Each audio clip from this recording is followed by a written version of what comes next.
Live from the National News Studio, Sri Lanka.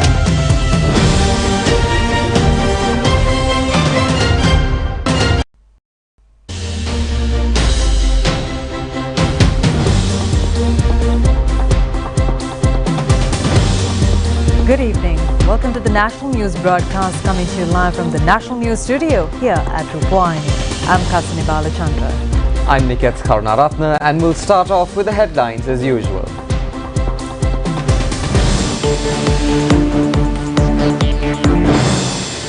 Litro gas prices reduce. Steps to revise the electricity tariffs in July. A growing risk of dengue, COVID-19 and rat bite fever spread. Presidential Educational Scholarship Program 2023 commences. 3,000 students receive scholarships. Permission granted for government workers contesting for the local government polls 2023 to return to their respective employments. Afghanistan's health service is on the brink of collapse.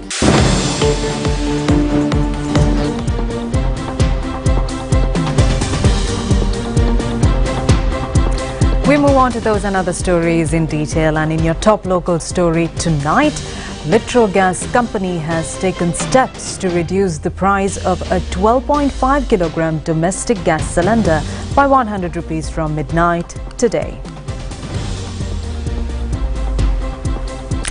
Accordingly, the new price of a 12.5 kilogram domestic gas cylinder is at 3,638 rupees. The 5 kilogram domestic gas cylinder price has been reduced by 40 rupees. Accordingly, the new price is at 1,462 rupees. In the meantime, the new price of a 2.3 kilogram domestic gas cylinder is at 681 rupees. However, the Love's Gas Company has indicated that the prices of Love's Gas cylinders will not be revised. Meanwhile, Minister Kanchana Vijayasekara said that electricity tariffs will be revised following a review in July. In a tweet, the minister said that the relevant revisions will be made based on the government policy and a cabinet decision. The minister said that a decision has been reached to introduce a price formula based on costs and to revise the tariffs in the months of January and July every year. Physicians express concern about a potential spread of dengue, COVID-19 and rat bite fever across the country. A total of 25 individuals have died from dengue fever in the last 4 months. The majority of the deaths have been reported due to delays in hospitalizations. 30,000 dengue patients have been reported thus far with the prevailing rainy conditions. 50% of the patients have been reported from the western province.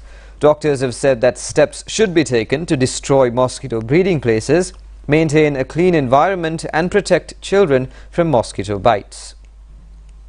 Physicians have also said that around 5 COVID-19 patients are being reported on a daily basis at present. They have also pointed out the importance in identifying the difference between the fast-spreading influenza virus and COVID-19. They have urged the public to adhere to necessary health guidelines as well. There is a possible spread of the rat bite fever in the country. Therefore, those who engage in activities surrounding paddy fields and canals have been cautioned to adhere to necessary health guidelines to prevent the spread of the disease. Presidential Educational Scholarship Program 2023 commenced under the patronage of President Ranil Wickremesinghe at the Presidential Secretariat today. The President's Fund and the Ministry of Education jointly implemented a scholarship program for students who excelled in the GCE Ordinary Level Examination under the guidance of President Ranil Wickremesinghe. The scholarship program will award 30 scholarships per zone, providing support to 3,000 students in 100 educational zones throughout the country. 110 scholarship recipients with the highest merits in 11 education zones symbolically received their scholarships of 5,000 rupees per month for 2 years at the Presidential Secretariat. The scholarship program's total estimated cost for the 2-year duration is 360 million rupees. The other scholarship recipients will receive the prizes and the financial assistance within the next 2 weeks.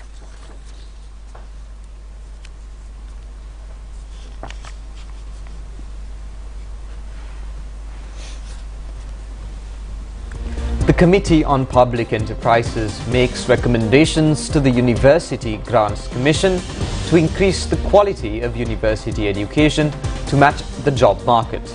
These were revealed when the University Grants Commission was summoned before the COPE Committee.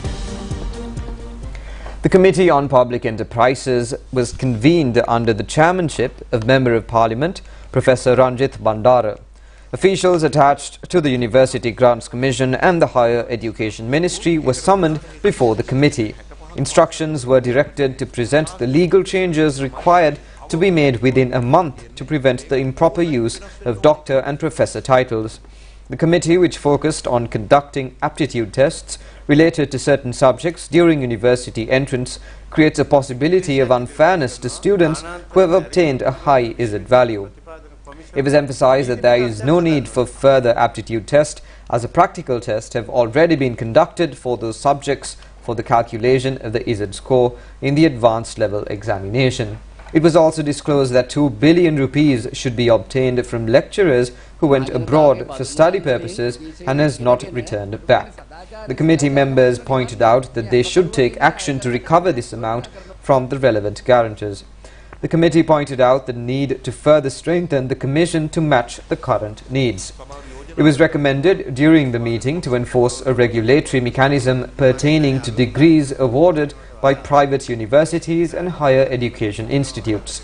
Instructions were also given to prepare a program to bring more international students to universities in Sri Lanka. The committee instructed to make a positive intervention to resume the work of university lecturers at a moment where they are absent from the evaluation of A-level papers.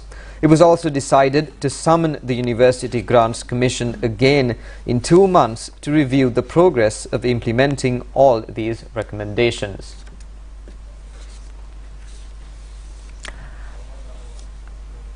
Cabinet spokesman Minister Bandula Gunawardena has requested the university lecturers to set aside the strike action and join to resolve the issue pertaining to the evaluation of the answer scripts of the advanced level students. The minister made these remarks while joining the media briefing held to announce the cabinet decisions. Minister Bandula Gunawardena said that it is not suitable for the university lecturers to engage in a strike action while keeping many children as hostage. Therefore, he requested the lecturers to set aside the strike action and take part in the evaluation process for the sake of the children. He said that it is the government policy to extend any assistance to state sector employees if the government could gain some relief during the next IMF round of discussions. The minister also briefed regarding the present situation pertaining to the local and foreign debt restructuring process. Minister Bandula Gunawardena said that many false claims have been perpetuated by various entities regarding the process. He said that the international debt restructuring process is yet to be concluded. Also, the minister said that the president had briefed regarding the local debt restructuring process through strategic mechanisms, and these responsibilities have been vested with the respecting committees. He said that unlike the previous occasions, the government has nothing to hide over the IMF negotiations or agreements. He said that the country is yet to be freed from the crisis pertaining to debt repayments. He also said that an efficient mechanism is being formulated to attract foreign investments to the country. Minister Bandula Gunawardena said the president had informed that discussions are underway to introduce a package consisted of state, financial and other provisions as well as privileges required to attract foreign investments to the country. Cabinet approval has been granted to provide necessary assistance to facilitate the state and semi-government employees contesting for the local government polls 2023 as candidates to return for their respective employments. The approval has been granted after considering the observations presented by the Election Commission regarding the measures which should be taken until the conducting of the polls. Accordingly, necessary measures will be taken to facilitate to allow the state sector or semi-government employees who are contesting for the local government election to be employed at a different local government constituency away from the constituency they contest in the elections. The relevant resolution was presented by the Prime Minister.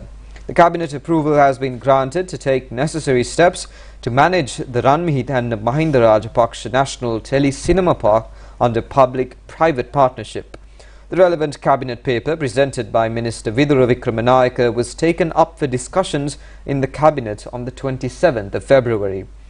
The cabinet approval was also granted to formulate a draft bill to amend the Consumer Affairs Act to suit the present-day needs. The relevant cabinet paper was tabled by Minister Nalin Fernando. An agreement has been reached to sign a memorandum of understanding between the Sri Lanka Customs and the Australian Border Force. The Attorney General has granted clearance for the draft MOU, which is aimed to promote and strengthen the cooperation related to custom affairs enforced under laws, regulations, procedures and police of both countries. The President tabled the relevant resolution. The Buddha Rashmi National Vesak Zone will be open for public in 2 days.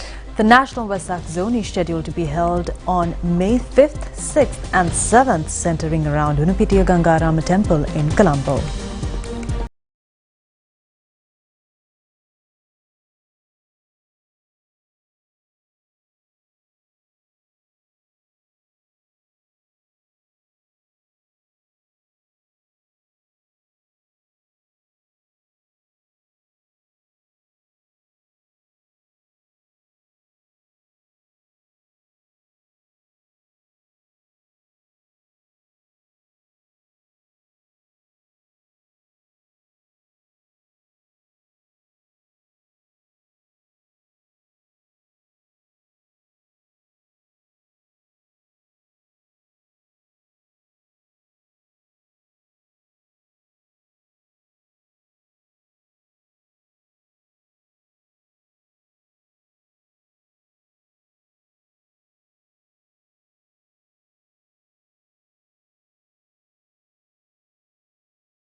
The country today in parallel to the Vesak week. 100 bhikkhus engaged in the custom of Pindapata this morning, and their journey began from Unupitiya Gangarama Temple to Colombo Municipal Council premises. The Mahasangha took measures to distribute the dry rations, including medicine, received from the Pindapata journey among low-income earning families in the Colombo area. Another Pindapata journey with the participation of 500 bhikkhus commenced from Sri Dhananda Maligava this morning in line with the Vesak zone in Kandy city. The objective of this initiative is to distribute school equipment among children in low-income earning families in the district. Fixing of Buddhist flags for 1,000 three-wheelers engaged in passenger transport services surrounding Colombo was held today in line with the Vesak festival. The event was held with the participation of Prime Minister Dinesh Gunawardena. This initiative was launched under a concept of Venerable L.A. Gunawanchathera. Lower chamber of the Bakkula Mahasaya and Samadhi Buddha statue at the Silasua Aranya in Horana was opened for devotees today. It was initiated under the guidance of Venerable Galigamu Jnana Dipatera. The Vesak program of the Ratnapura district was inaugurated yesterday in line with the National Vesak Festival. It was inaugurated at the Hitalana Sri Mahaviharya in Ratnapura. Members have been appointed for the National Procurement Commission and Finance Commission. The relevant appointments have been made by President Ranil Wickremesinghe.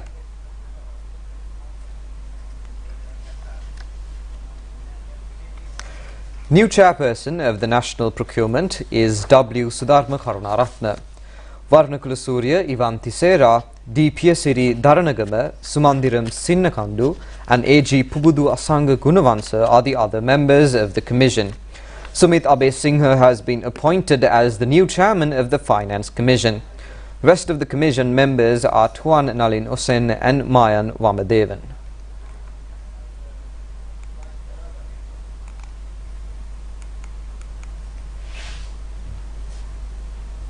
In a bid to create a business-friendly environment in the country, the Presidential Secretariat has organized 54 institutions that provide investor facilitation services under 7 task forces on the directives of President Ranil Wickremesinghe.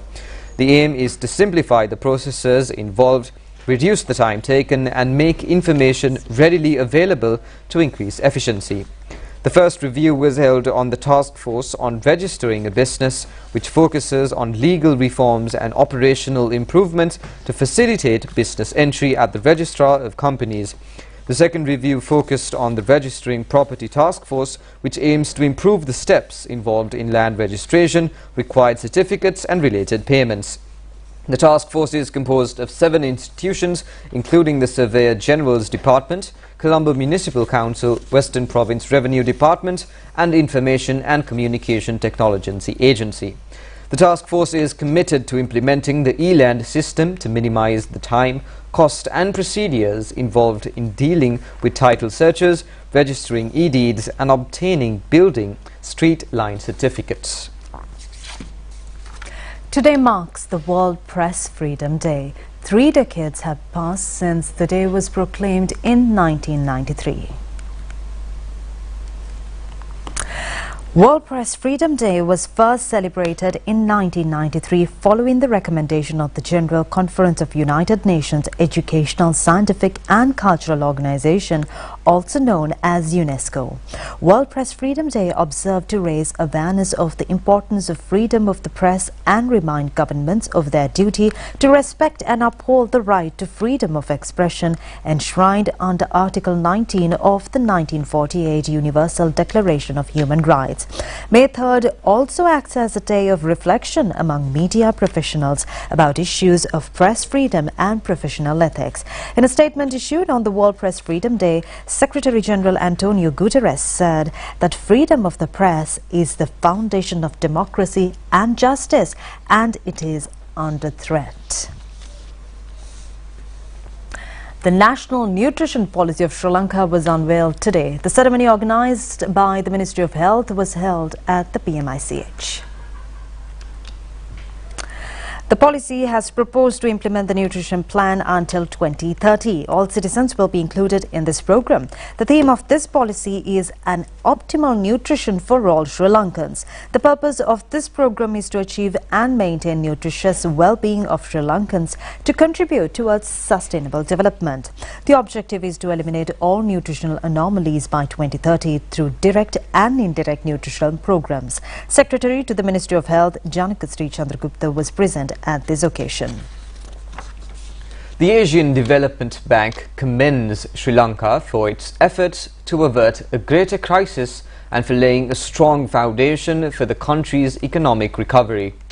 President of the Asian Development Bank, Masatsugu Asakawa, conveyed his appreciation during a meeting with Foreign Minister Ali Sabri in South Korea.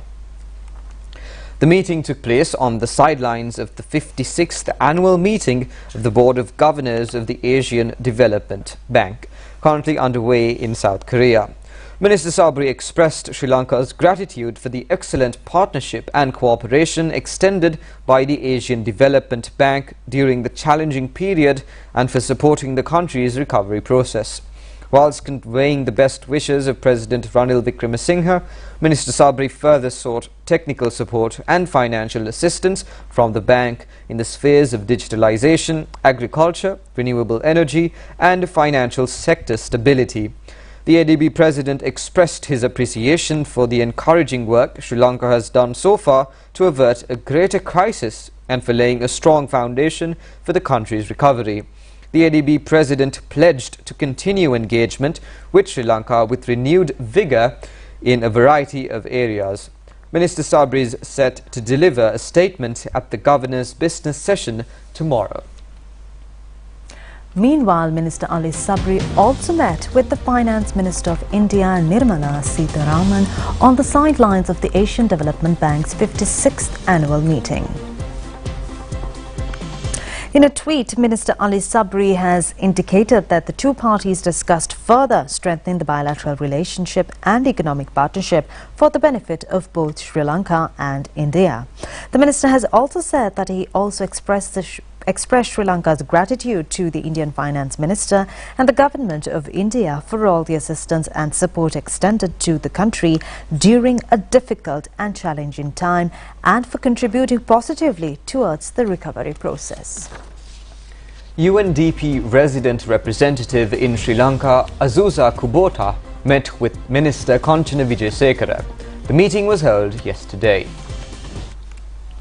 In a tweet, the minister said that discussions were held with the UNDP representative in Sri Lanka over the energy sector reforms and sustainable development goals of the country.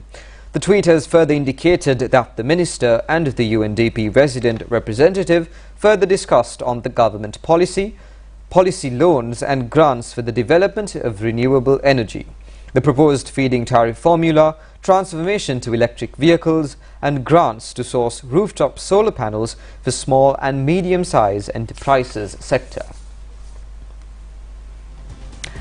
Minister Manoj Nanakara says the labour law should be revised to meet the modern requirements. He made these remarks during a media briefing held at his ministry today. Minister Manoj Nanakara said that the labour law should be revised to match the modern world. He added that various avenues are being explored to bring in investment opportunities to Sri Lanka with the objective to gain the developed status for the country by 2048. He said that the labour law should be revised as the country is set to embark on a journey to the digital world. Therefore, he said that the government has decided to replace the previous labour law with a new law through amendments. He said that this new methodology will address how to increase job opportunities, worker rights, how to improve working conditions and take the country forward through such initiatives. Dialogue Axiata PLC, Axiata Group Berhad and Bharti Airtel Limited have entered into an agreement to combine operations in Sri Lanka. The proposed transaction envisages Airtel being granted a stake in Dialogue, representing the fair value of Airtel Lanka. Airtel would accordingly be issued new shares in Dialogue upon completion of the transaction. In a statement, the relevant companies have said that discussions with respect to the proposed transaction are ongoing between the relevant parties. The proposed transaction is subject to signing of definitive agreements and necessary closing conditions, including applicable regulatory and shareholder approvals. The Chief of the Air Staff of the Indian Air Force, Air Chief Marshal Vivek Ram Chaudhary, called on Prime Minister Dinesh Gunawardena at the Temple Trees today. The Prime Minister thanked India for continuous support to Sri Lanka. Air Marshal Chaudhary said India would build a friendship auditorium at the Sri Lanka Air Force Base in Trincomalee as a symbol of close cooperation between the two air forces. He added that India would increase collaboration to further strengthen the National Defence College in Sri Lanka. Air Chief Marshal Vivek Ram donated 2 sets of AN-32 propellers to the commander of the Air Force, Air Marshal Sudarshana Patirana. The signing ceremony took place at Sri Lanka Air Force Base in Kattunayake. India expressed its preliminary approval for the donation of 2 sets of AN-32 propellers from the Indian Air Force following a request made by Air Marshal Sudarshana Patirana during the recently concluded defence dialogue between India and Sri Lanka. And that's a wrap of local news. Stay tuned for foreign news after this break.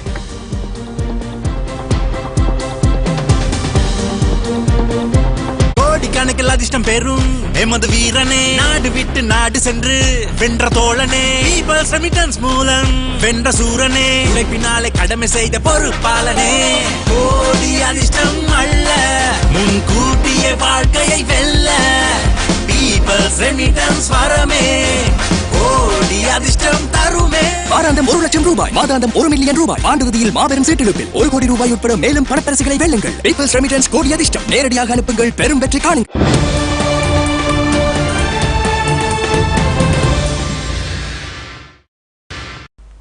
Welcome back, and on foreign news. Every day 167 children die in Afghanistan from preventable diseases according to the UN's Children Fund, UNICEF. Even though it is a staggering number, foreign reports have indicated that the number is only an estimate. Multiple rooms at the main hospital in the western province of Ghor are full of sick children, with at least 2 in each bed. The children ravaged by pneumonia, and only 2 nurses are available to look after 60 children. Yet, for the million people who live in Ghor, this basic facility is still the best equipped public hospital they can access. Public healthcare in Afghanistan has never been adequate, and foreign money, which almost entirely funded it, was frozen in August 2021 when the Taliban seized power. Over the past 20 months, many hospitals and clinics in the country are on the verge of collapse. A South Korean art student ate a banana that was part of an installation by artist Maurizio Catalan, saying he was hungry after skipping breakfast. The artwork, called Comedian, a part of Catalan's exhibition We, consisted of a ripe banana duct taped to a wall at Seoul's Lian Museum of Art. After eating the banana, the student, No Yu-so, taped the peel to the wall. The museum later placed a new banana at the same spot. The incident, which lasted more than a minute, was recorded by No's friend. The Lian Museum of Art has told media that it will not claim damages against the student. The banana on display is reportedly replaced every 2 or 3 days. No later told local media that he saw Catalan's work as a rebellion against a certain authority. This is not the first time bananas used for Mr. Catalan's work have been eaten by a visitor. In 2019, performance artist David Detuna pulled the banana from the wall after the artwork was sold for $120,000 at Art Basel in Miami. The banana was swiftly replaced and no further action was taken.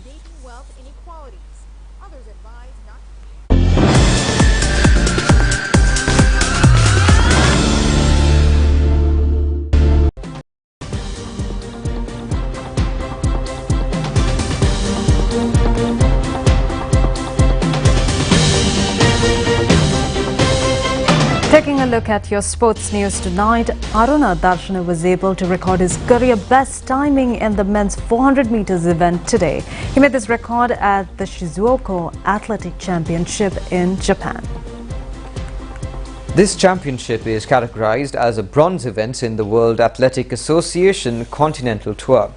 Aruna Darshana finished the preliminary round, winning the second place, recording a time of 45.59 seconds. This is his career best timing in the 400 meters men's event. At the end of the preliminary round races, he managed to secure the third place of the overall event based on his time. Meanwhile, Gayantika Aberatna took part in the women's 800 meters event today. She won the preliminary round race with a time of 2 minutes and 4.35 seconds. And with that, we wrap up tonight's English news on Rupavahini. We'll see you tomorrow at the very same time. Good night. Good night.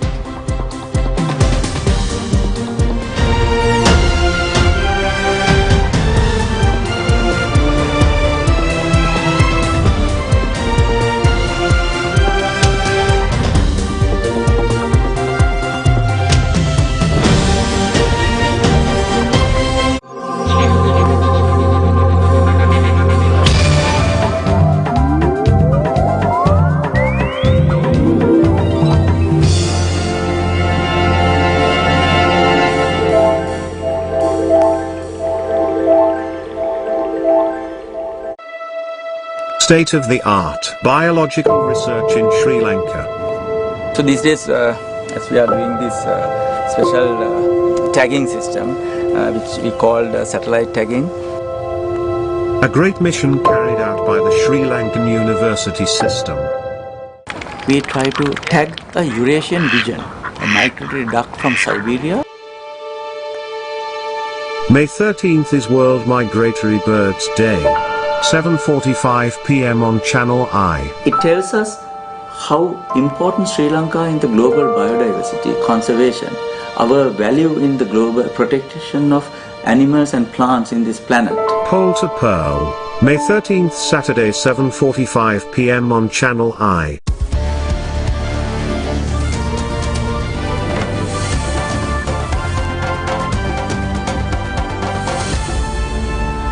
அதிர்ஷ்டம் என்று கூறினாலே உங்கள் நினைவிற்கு வருகின்ற முதன்மையான நிறுவனம் அபிவிருத்தி லொத்த சபை என்றுமே உங்களின் ஒளிமயமான வாழ்விற்கான வழிகாட்டியாக திகழ்ந்திருக்கின்றது.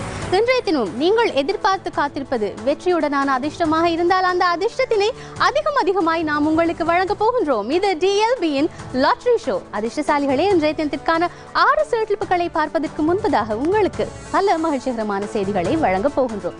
ஆமாம், எதிர்வரும் 12ஆம் திகதி வலம்புரி விசேட சீட்லிப்பானது 4வது முறையாக இடம்பெறவிருக்கின்றது. இந்த விசேட சீட்லிப்பினூடாக நீங்கள் அதிகமாய் பணப்பரிசில்களை வெல்லலாம். குறிப்பாக 20 லட்சம் ரூபாய் பெறுமதியான பணப்பரிசினை நீங்கள் அதிகமாக வெல்லலாம். அது மாத்திரமல்ல, 1 லட்சம் ரூபாய் பெறுமதியான பணப்பரிசில்கள் உங்களுக்காகவே காத்திருக்கின்றன. அது மாத்திரமல்ல, சீட்லிப்பிலே காணப்படுகின்ற விசேட வெற்றி இலக்கங்களை சரியாக பொருத்தி 1000 வரும் விசேட சீட்லிப்பின் ஊடாக 10,000 ரூபாய் பெறுமதியான பணப்பரிசில்களையும் நீங்கள் எண்ணில் அடங்கில் வெல்லலாம். அது மாத்திரமல்ல, இந்த விசேட சீட்லிப்புக்கான கொள்விலையானது 50 ரூபாய் மாத்திரமே. ஆகவே அதிகமாய் வலம்புரி விசேட சீட்லிப்புக்கான டிக்கெட்டுகளை நீங்களும் கொள்வனவு செய்து வெற்றியாளர்களாக மாறுங்கள். இப்பொழுது DLBயின் 50 அல்லது 50க்கும் மேற்பட்ட சீட்லிப்பு டிக்கெட்டுகளை இப்பொழுது நீங்கள் இருக்கும் இடத்தில் இருந்தே பெற்றுக்கொள்ளலாம். அதற்கு நீங்கள் செய்ய வேண்டியது என்னவென்றால், திரையில் காண்பிக்கப்படுகின்ற இந்த தொலைபேசி இலக்கங்களில் சீட்லிப்பு டிக்கெட்டுகளை வரவழைத்துக் கொள்ளுங்கள். நீங்கள் அழைக்க வேண்டிய தொலைபேசி இலக்கங்கள் இவைதான்: 0114 062 002, 0114